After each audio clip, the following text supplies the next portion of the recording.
Hey everyone, welcome back to our channel. It's Sarah here, and Hi everyone, it's Mark. We're so excited you're joining us today. today we have a really important topic for you.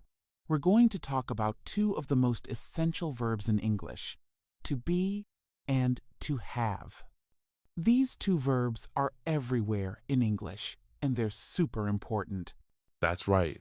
Whether you're talking about yourself, other people, or even things around you, you'll use to be and to have all the time. And don't worry, it's not difficult at all. By the end of this lesson, you'll feel much more confident using them. Exactly. So, what will we cover today? First, we'll look at how to conjugate to be and to have in the present tense. These are very important basic forms, and you need to know them by heart. Then, we'll move on to how you can use these verbs in simple sentences. Right. And after that, we'll have a little conversation to show you exactly how to use these verbs in real-life situations. It's going to be fun and easy to follow. And before we start, we'd love for you to subscribe to our channel if you haven't already. It helps us a lot, and you won't miss any of our future videos.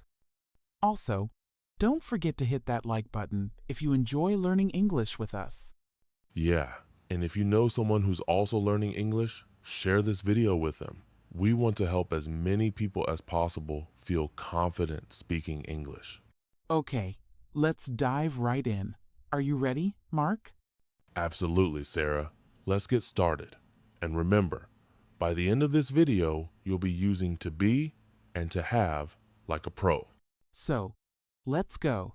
Grab a notebook and let's learn some English together. Okay, let's dive into the first part, conjugating the verb to be.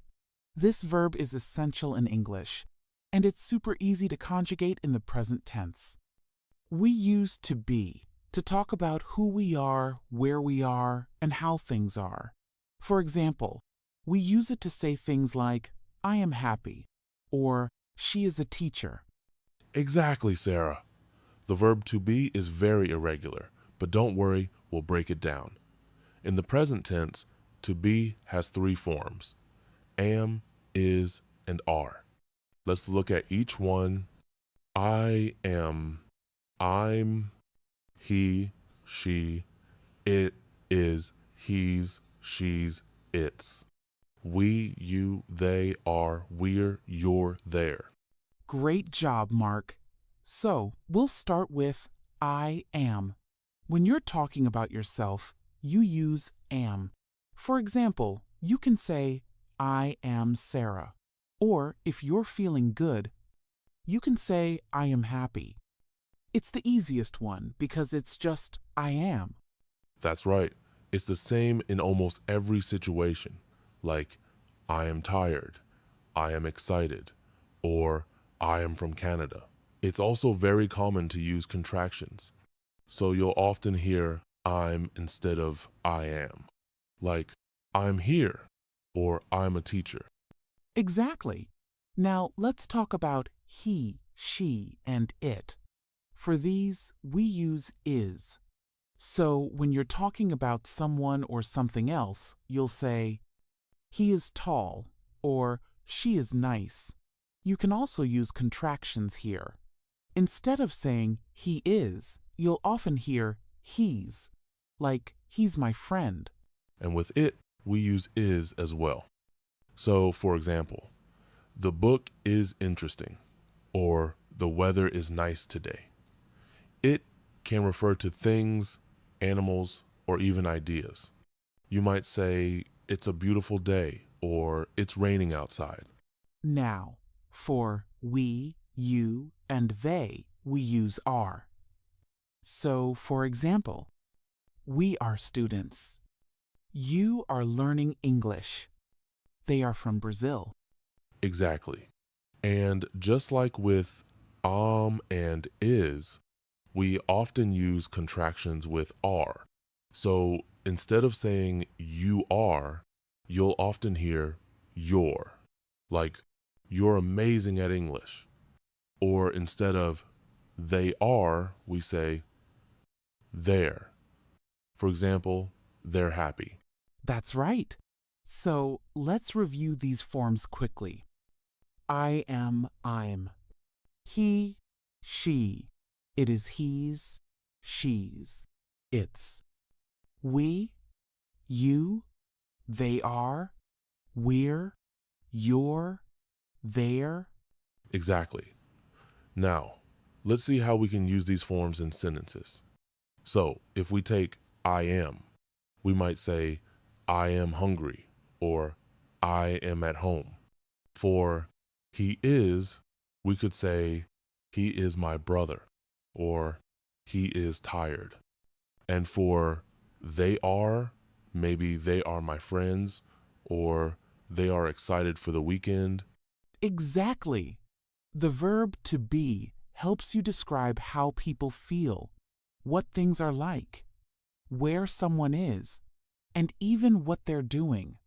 So, when you want to say something like, I am happy, or they are in the park, you're using the verb to be to give more information about the subject.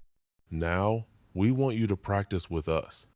So, in the comments, try to make your own sentences using I am, he is, she is, they are, and we are. Don't be shy. Practice is the key. We'll help you if you have any questions. All right, now let's talk about the second important verb we're going to focus on today, to have. This verb is also very commonly used in English, and it's super easy to conjugate in the present tense, just like to be. That's right. To have is used to talk about possession, and it's also used in other ways, like in questions and negative sentences. But first, let's look at how we conjugate it in the present tense. Just like to be, to have, has different forms depending on the subject. Let's go over them one by one. I have, I've, he, she, it has. He's, she's, it's. We, you, they, have we've, you've, they've. Exactly. So let's start with I have. When we're talking about ourselves, we simply say I have. For example, I have a dog, or I have a lot of homework today. We don't need any contractions with I have, so it stays the same. I have. Right. And then for he, she, and it, we use has. So when we talk about someone else, we say he has a car or she has two brothers. You'll also often hear contractions here. For example, instead of he has, you'll hear he's. So he's got a lot of books. Or instead of she has, it's common to hear she's. Like she's got a nice house. Exactly. And don't forget, it has works the same way. For example, the house has a garden, or it has a nice view. So, when we're talking about things or animals, we use has.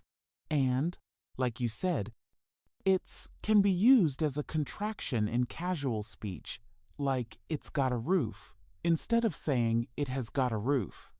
Now let's move on to we, you, and they. For these we use have. So you'd say, we have a meeting later. You have a beautiful smile. They have a lot of friends. Exactly. And just like with to be, we use contractions with have all the time. For example, instead of saying we have, you'll hear we've, like we've got time. Instead of saying they have, it's common to hear they've. For example, they've got a new car. You'll also hear you've instead of you have. Like, you've got a great idea. So let's review these forms. I have, I've, he, she, it, has, he's, she's, it's, we, you, they have, we've, you've, they've. Exactly. And when we're talking about to have in the present, it's often used to describe things we own or things that belong to us. You could say, I have a phone, or we have a dog. We also use to have when we talk about family members. So you might hear someone say, I have two brothers, or I have a sister. Yes, another important use of to have is when we're talking about obligations or things we need to do. For example, I have to study for my exam. She has to go to work. We have to clean the house today. Right? When you say I have to or she has to, it's not about possession. You're actually talking about something you need to do. So I have to means you have an obligation. It's like saying I need to or I must. So I have to go to the store means you need to go to the store. Exactly. And another common use of to have is in questions and negative sentences. In questions, we can use to have to ask about possession or actions. For example, do you have a pen? Does he have a car? Yes. And to make a negative sentence, we use don't or doesn't with have. For example, I don't have a bike. She doesn't have a pet. They don't have enough time. See how easy it is? Just add don't or doesn't before have to make it negative. Exactly. So now we've covered both the positive form and the negative form of to have. It's super useful for talking about things you own, things you need to do, and asking questions. You can use it in almost every conversation. And remember, just like with to be, to have is a verb that's used a lot in everyday situations. So the more you practice it, the more natural it will feel. That's true. And now we want to hear from you. In the comments, tell us, what do you have? Maybe you have a favorite book, a pet, or a cool gadget you love. Or tell us what you have to do today. We'd love to read your answers. Wow, that was a lot of information, wasn't it? But don't worry, with practice, it'll all come together and you'll be using to be and to have in the present tense, like a pro. Exactly. Let's quickly recap what we've learned today. First, we covered to be in the present tense. You've learned how to conjugate it and use it to describe things, people, and places. For example, I am happy. She is my friend. And they are in the park. That's right. And then we moved on to have in the present tense. You learned how to say things like, I have a dog, he has a car, and we have a lot of work to do. We also talked about how to make negative sentences and questions with have, like I don't have time, and do you have a pencil? Yes, and don't forget, to have can also be used when you talk about obligations, like I have to study, or when you're asking about possessions, like do they have a laptop? Exactly. So, by now, you should feel more comfortable with these two very important verbs. They are everywhere in English, and once you get the hang of them, you'll see how easy they make your conversations. And remember, practice is the key. The more you use to be and to have in your daily life, the easier it will become. Don't be afraid to make mistakes. It's all part of the learning process. Absolutely. And if you want to keep improving, make sure you practice every day. Try writing sentences, talking with friends, or even commenting below, and using to be and to have in your own sentences. We'd love to see how you're doing. And before we go, don't forget to hit that like button if you enjoyed this video and found it helpful. Also, make sure you're subscribed to our channel so you don't miss any of our future lessons. Yes, we have a lot of great content coming up to help you with your English. And if you know anyone else who's learning English, share this video with them. The more the merrier. Thanks so much for joining us today. We hope you had fun learning with us. Remember, learning English is a journey, and we're so happy to be part of yours. Exactly. Keep practicing, and we'll see you in the next video. Have a great day, everyone. Bye-bye. Take care. See you soon.